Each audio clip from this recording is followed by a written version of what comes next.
11살 소년 콜리어는 미국 오하이오의 맨즈필드에서 살고 있었습니다. 두 사람은 한 식당에서 우연히 처음 만나게 됩니다. 그 인연은 연애로 이어졌고 결국 결혼까지 하게 되었죠. 존이 의과대학에 다니는 동안 노리는 치위생사로 일하며 생계를 책임졌습니다. 그리고 존이 의사가 된 뒤 노리는 콜리어를 낳았고 1983년 맨스필드에 정착하게 됩니다. 사건이 벌어지기 6개월 전에는 대만에서 엘리자베스를 입양하며 네 가족이 함께 살게 되었죠. 겉으로 보기엔 완벽한 가족처럼 보였습니다. 지역 주민 13명 중 1명이 존의 환자일 정도로 병원은 잘 됐고 존은 지역사회에서 명망 높은 의사였기 때문입니다. 하지만 1989년 12월 31일 새벽 새해를 하루 앞둔 그날 밤 사건은 벌어졌습니다. 자신의 방에서 자고 있던 콜리어는 갑자기 들려온 엄마의 비명에 잠에서 깼습니다. 그리고 곧이어 쿵 하는 소리를 2번 듣게 되죠. 손목 시계를 확인해 보니 시간은 새벽 3시였습니다.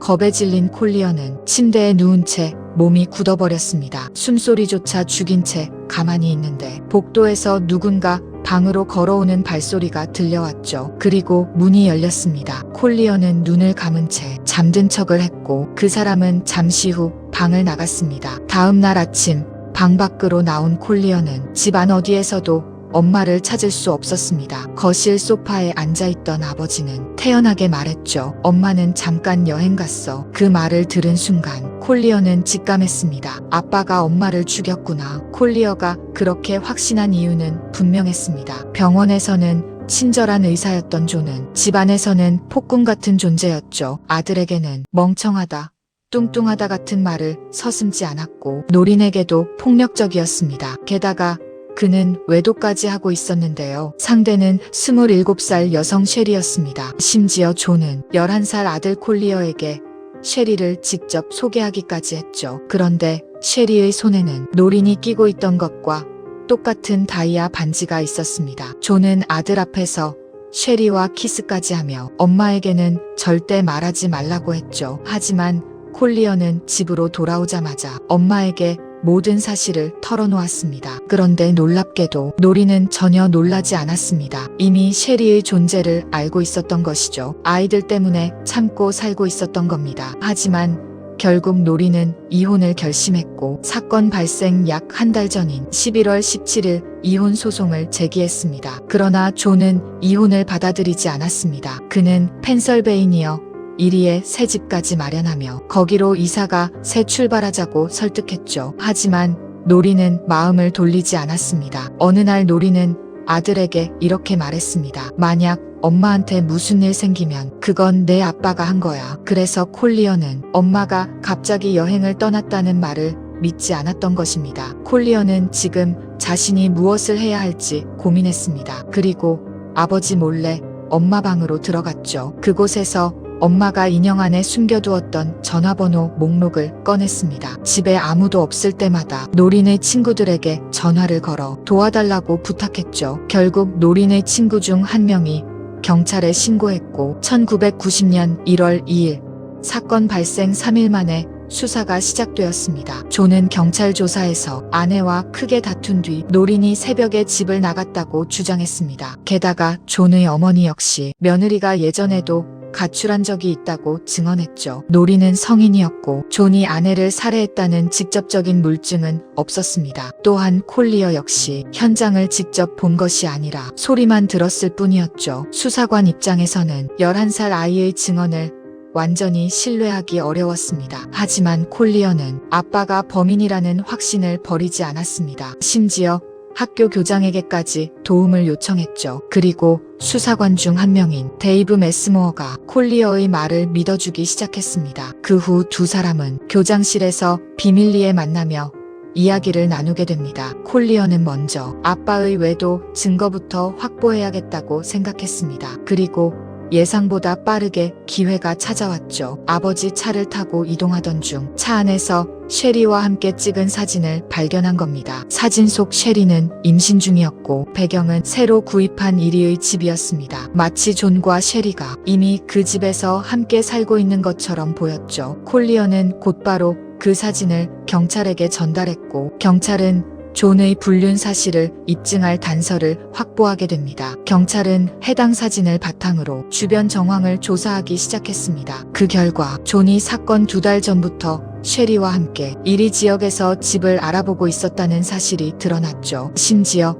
부동산 중개인에게 쉐리를 자신의 아내라고 소개하기도 했습니다. 그리고 노린이 이혼 소송을 제기한 지 약 2주 뒤인 12월 4일 존은 새로 산 집 지하실 바닥을 개조했습니다. 겉으로는 아들과 농구를 하기 위해서라고 말했지만 실제로 그는 아들과 단 한 번도 농구를 한 적이 없었죠. 또한 12월 29일에는 아스팔트와 콘크리트를 부수는 절단 장비까지 대여했습니다. 그리고 그로부터 3일 뒤 노린이 사라졌습니다. 그런데도 존은 며칠 동안 실종 신고조차 하지 않았죠. 수사팀은 여러 정황상 노린의 시신이 이리의 집 지하실에 묻혀 있을 가능성이 높다고 판단했습니다. 그리고 1990년 1월 25일 경찰은 수색영장을 들고 그 집 지하실을 조사했습니다. 그곳에는 새로 설치된 카펫과 선반이 있었죠. 그것들을 치우자 아직 완전히 굳지 않은 콘크리트 바닥이 드러났습니다. 그리고 결국 그 콘크리트 아래에서 방수포에 감겨 묻혀 있던 노린의 시신이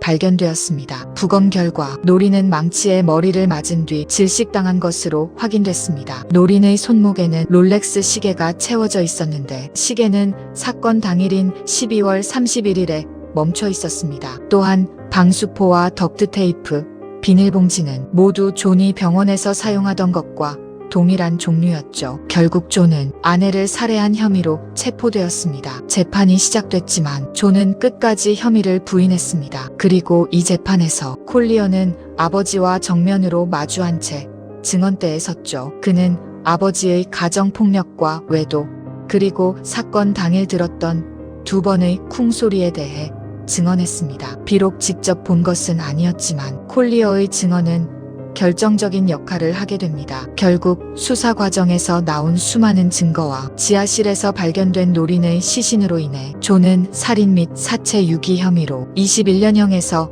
종신형을 선고받았습니다. 하지만 존은 끝까지 범행을 인정하지 않았습니다. 항소까지 하며 지하실에서 발견된 시신이 노린이 아니라고 주장했죠. 결국 사법당국은 몇 년 뒤 무덤에 안치된 시신을 다시 발굴해 최신 DNA 검사를 진행했습니다. 그리고 시신이 노린이 맞다는 사실이 명확히 확인되면서 존의 항소는 받아들여지지 않았습니다. 사건 이후 콜리어는 엄마 쪽과 아빠 쪽 친척 모두에게 외면당했습니다. 아버지 가족들은 콜리어가 아빠를 배신했다고 생각했고 어머니 가족들은 살인자의 아들을 받아들일 수 없었던 것이죠. 결국 콜리어와 입양된 동생 엘리자베스는 위탁 가정으로 보내졌고 두 사람은 강제로 헤어지게 됩니다. 그 후 콜리어는 지독히 외롭고 힘든 어린 시절을 보내야 했습니다. 학교에서는 살인자의 아들이라는 이유로 괴롭힘까지 당했죠. 그러다 여러 위탁 가정을 전전한 끝에 한 가정에 입양되게 됩니다. 성인이 된 뒤에는 로스앤젤리스로 이주해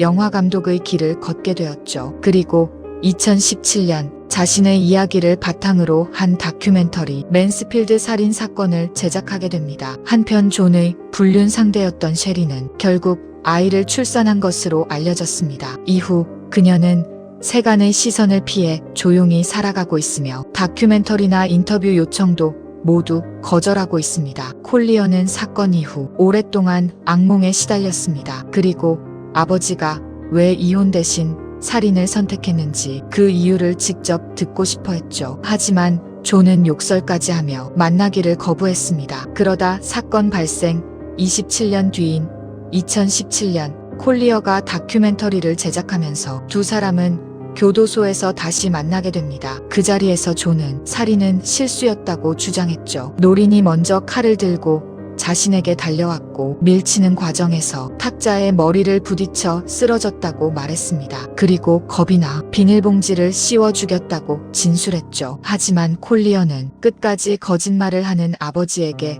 깊은 실망을 느꼈습니다. 그는 이제 아버지를 증오하지는 않지만 가석방만큼은 절대 반대한다고 말했습니다. 그리고 끝까지 교도소에서 생을 마치길 바란다고 했죠. 존은 2010년에 가석방을 신청했지만 기각됐고 2020년과 2025년 신청 역시 모두 받아들여지지 않았습니다. 범행을 끝까지 인정하지 않았다는 점과 사건의 잔혹성이 주요 이유였습니다. 그리고 사건 발생 36년째가 되던 2026년 4월 18일 존은 82세의 나이로 교도소 안에서 사망했습니다. 이 사건은 현장을 직접 목격하지 않은 어린아이의 증언이 사건 해결에 결정적인 역할을 한 대표적인 사례로 남게 되었습니다. 현재 콜리어는 영화 감독이자 유튜버로 활동하며 자신과 같은 범죄 피해자들을 돕고 있습니다. 또한 오랜 트라우마를 극복하기 위해 지금도 노력하며 살아가고 있다고 합니다.